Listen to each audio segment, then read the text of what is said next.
Bismillahirrahmanirrahim. Assalamualaikum warahmatullahi wabarakatuh. Waalaikumsalam warahmatullahi wabarakatuh. Alhamdulillahirrabbilalamin. Kita masih diberi kesempatan untuk dapat bergabung di dalam Zoom meeting kali ini. Pada pertemuan kali ini, kami dari kelompok 15 ingin mempresentasikan hasil kerja kami yang berjudul Bahaya Aliran Sesat dalam Islam. Sebelumnya izinkan saya untuk memperkenalkan anggota kelompok terlebih dahulu, yaitu saya sendiri Uridia Ulia sebagai moderator, rekan saya Jyoti Vidya, dan rekan saya Dara Sahara.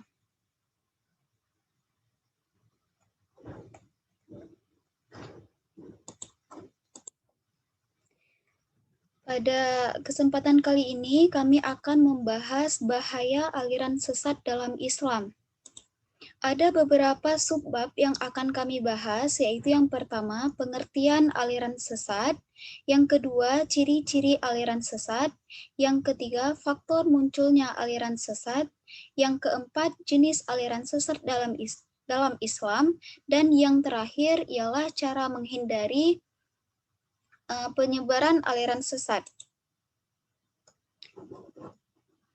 Pada materi pengertian aliran sesat akan disampaikan oleh rekan saya Jyoti Vidya. Silakan Jyoti Vidya. Baik, terima kasih Ulia karena telah mempersilahkan. Jadi pengertian aliran sesat ialah sekelompok manusia atau organisasi yang terorganisir yang memiliki pemahaman atau aturan-aturan tertentu yang bertentangan dengan ajaran Islam dan menyimpang dari Al-Quran dan Sunnah. Nah, biasanya pengikut suatu aliran tersebut adalah orang-orang yang telah terdoktrin pikirannya, anti kritik, dan juga cenderung merasa paling benar.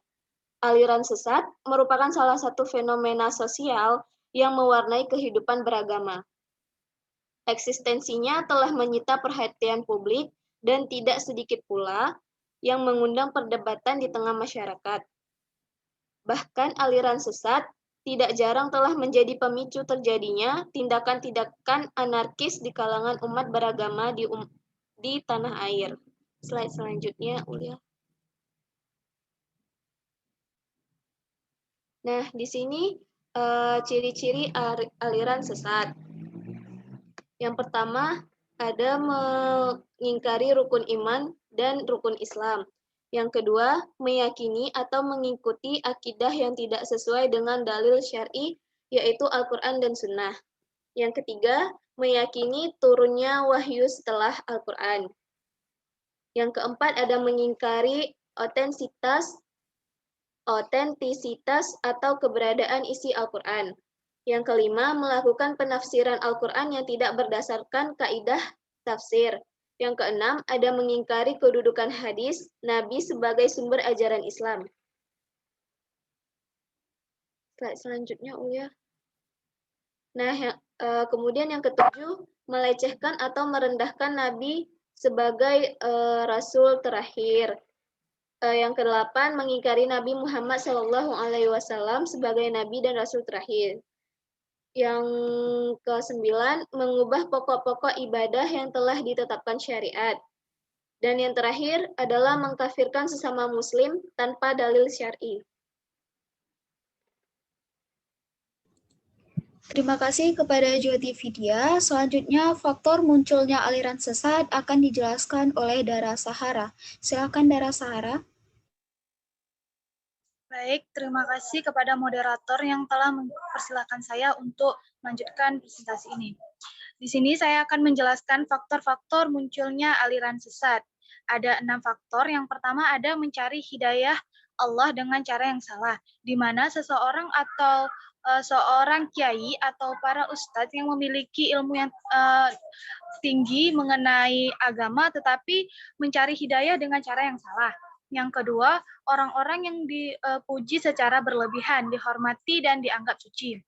Yang ketiga, kurangnya perhatian tokoh agama terhadap umatnya, di mana para tokoh-tokoh agama atau orang-orang yang memiliki ilmu agama yang lebih luas, kurang memperhatikan umatnya atau di lingkungan sekitarnya, sehingga kurangnya pemahaman atas pengetahuan yang didapatkan dari umat tersebut. Yang keempat, adanya pihak asing untuk menghancurkan akidah umat Islam.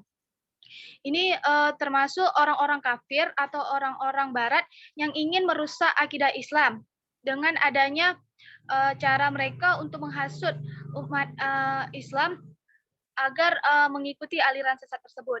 Yang kelima, penyebaran dakwah belum merata, di mana di tempat-tempat terpencil atau tempat-tempat pelosok kita perhatikan banyak sekali penyebaran dakwah Islam ini belum merata di tempat-tempat tersebut, sehingga pemahaman mereka pun kurang tentang akidah Islam atau aliran sesat ini.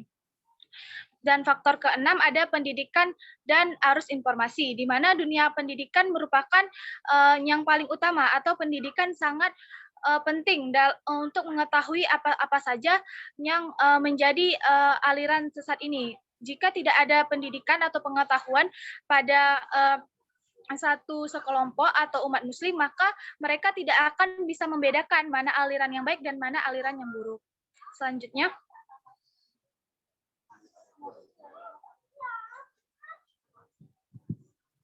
di sini ada jenis aliran sesat dalam Islam, di mana jenis-jenis dari aliran sesat dalam Islam itu dibagi menjadi 5 kelompok. Yang pertama ada aliran Mu'tazilah, yang kedua aliran Syiah, yang ketiga aliran Jabariyah, yang keempat aliran Qadariyah, dan aliran Khawarij. Di sini kita akan bahas satu-satu ya, apa aja sih aliran sesat dalam Islam ini. Yang pertama ada aliran Mu'tazilah, di mana aliran Mu'tazilah bermakna salah satu aliran teologi dalam Islam yang dapat dikelompokkan sebagai kaum rasionalis Islam. Sedangkan arti dari teologi itu sendiri adalah ilmu pengetahuan yang berkaitan dengan Tuhan. Yang kedua ada aliran Syiah. Aliran Syiah adalah kelompok aliran atau paham yang mengidolakan bahwa Ali bin Abi Thalib radhiyallahu anhu dan keturunannya adalah imam-imam atau para pemimpin agama dan umat setelah Nabi Muhammad SAW. Yang ketiga ada aliran Jabariyah. Aliran Jabariyah sendiri mempunyai makna ialah keyakinan bahwa setiap manusia terpaksa oleh takdir tanpa memiliki pilihan dan usaha dalam perbuatannya. Maksudnya di sini bahwasanya setiap individu tersebut atau setiap makhluk ini memiliki, dia berpendapat bahwa segala yang dilakukan itu terpaksa atau terpaksa oleh takdir tanpa mereka merasa ada pilihan, dan usaha yang mereka perbuatnya itu adalah takdir dari Tuhan, seperti itu. Dan yang keempat ada aliran Qadariyah. Aliran Qadariyah adalah suatu aliran yang percaya bahwa segala tindakan manusia tidak diintervensi oleh Tuhan, di mana aliran ini berpendapat bahwa tiap-tiap orang adalah pencipta bagi segala perbuatannya. Ia dapat berbuat sesuatu dan meninggalkan atas kehendaknya sendiri, di mana aliran ini berpendapat bahwa segala yang dilakukan manusia itu atas kehendaknya sendiri tanpa ada campur tangan oleh Tuhan. Dan yang kelima, yang terakhir, ada aliran Khawarij. Aliran Khawarij sendiri mempunyai makna adalah aliran yang terbentuk karena ketidaksetujuan terhadap keputusan Ali radhiyallahu anhu, karena Ali telah bersedia dan menerima takhir. Maka akhirnya aliran tersebut keluar dari kelompok Ali tersebut. Mungkin ini saja yang dapat saya jelaskan. Saya kembalikan kepada moderator. Ya, terima kasih kepada Dara Sahara yang telah menjelaskan materi mengenai jenis aliran sesat dalam Islam dan faktor munculnya aliran sesat dalam Islam. Selanjutnya, saya akan menjelaskan materi, yaitu cara menghindari pengaruh aliran sesat. Yang ada beberapa cara untuk kita menghindari pengaruh aliran sesat dalam Islam. Yang pertama, pagari akidah dan memperdalam ilmu agama. Kenalilah agama dengan lebih mendalam lagi. Manfaatkan dengan cara menuntut ilmu, mengikuti majelis-majelis taklim, atau bisa juga kita kuliah studi Islam, membaca buku tentang pendidikan Islam, mendengar kaset-kaset ceramah agama yang dapat menambah pengetahuan tentang agama Allah.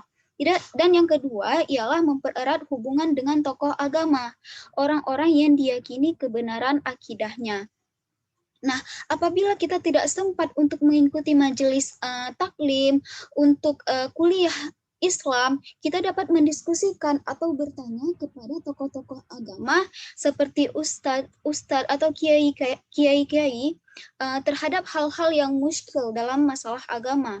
Yang ketiga adalah berteman dengan orang-orang yang soleh, yaitu orang-orang yang mengingatkan kita akan adanya Allah.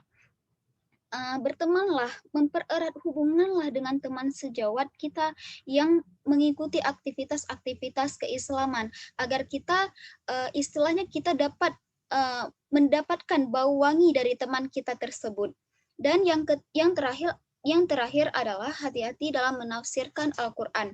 Ciri aliran sesat itu salah satunya adalah menafsirkan Al-Qur'an dengan semaunya untuk menimbulkan perpecahan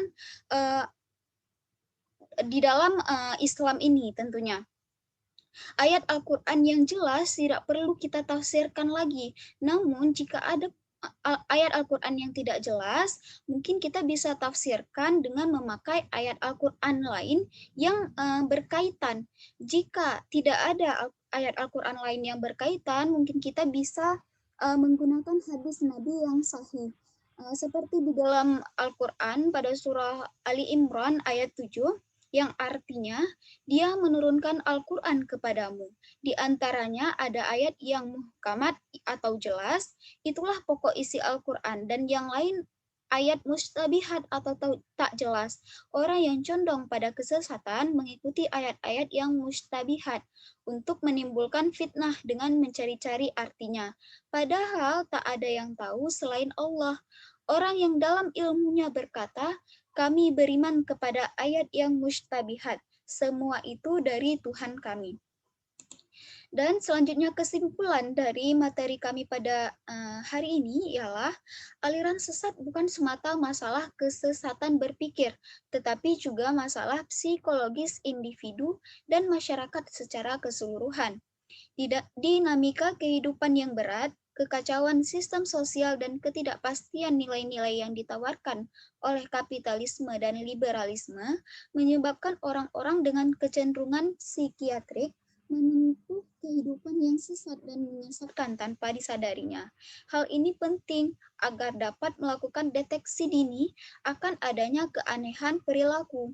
Apalagi bila diinformasi atau dakwah yang disajikan kurang sistematis, memberi solusi dan menyehatkan jiwa akan semakin mudah terbentuknya komunitas atau gerakan kesesatan dengan variasi yang tidak pernah berhenti. Apalagi jika kesesatan dibiarkan sejak awal dan menunggu menguat menjadi komunitas besar, maka kesesatan akan dipahami sebagai keniscayaan kebenaran. Sudah saatnya dakwah dikelola dengan lebih membumi dan menjadi solusi bagi persoalan hidup serta ketersediaan sistem sosial yang mampu mencegah kesesatan semakin mendapat ruang. Mungkin sekian presentasi dari kami. Apabila dari kawan-kawan atau teman-teman sekalian ingin menambahkan hasil presentasi kami atau ingin bertanya, boleh langsung bertanya di kolom komentar. Nanti akan kami jawab di dalam kolom komentar tersebut. Sekian dari kelompok kami. Apabila kami ada kesalahan, kami mohon maaf. Dan kelebihan datangnya dari Allah Subhanahu wa Ta'ala. Kami tutup. Assalamualaikum warahmatullahi wabarakatuh. Waalaikumsalam warahmatullahi wabarakatuh.